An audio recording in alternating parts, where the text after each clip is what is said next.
আসসালামু আলাইকুম। অনুসন্ধানী বাংলা টিভির পক্ষ থেকে সবাইকে স্বাগতম। আপনাদের সাথে আছি আমি মোসাম্মদ সুমাইয়া।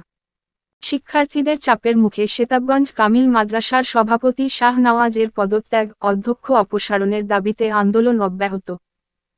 সেতাবগঞ্জ কামিল মাদ্রাসা থেকে পদত্যাগ করছেন এবং পদত্যাগ নামা আমাদের হাতে আছে, এটা আমরা আপনাদের মাঝে উপস্থিত করলাম।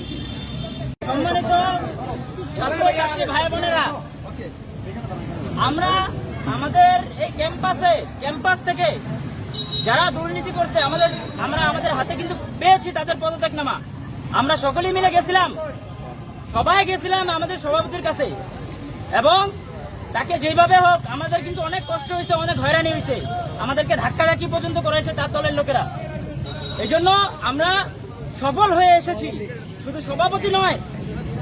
সভাপতি নয়, আমাদের প্রিন্সিপাল এবং যারা স্বৈরাচারমূলক শিক্ষক আছে তাদের সবাইকে পদত্যাগ করতে হবে। যদি স্বেচ্ছায় পদত্যাগ না করে তাহলে আমরা আমাদের সামনের আন্দোলন, রাজপথ, প্রত্যেকটা সেক্টরে আমরা আমাদের আন্দোলন অব্যাহত রাখবো ইনশাআল্লাহ। আর একটি ঘোষণা, আমাদের যে কমিটি ছিল, আমরা জানি আমাদের কমিটির মধ্যে যত দুর্নীতিবাজ ছিল সব আমাদের কমিটির মধ্যে ছিল।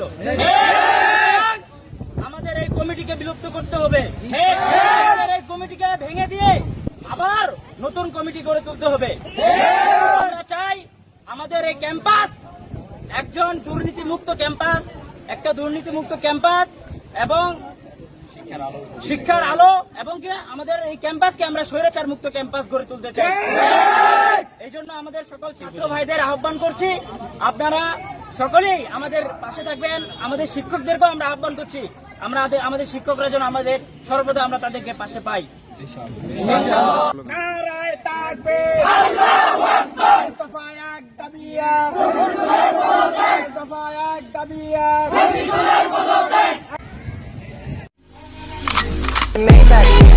Can anybody out there hear me? Hear me?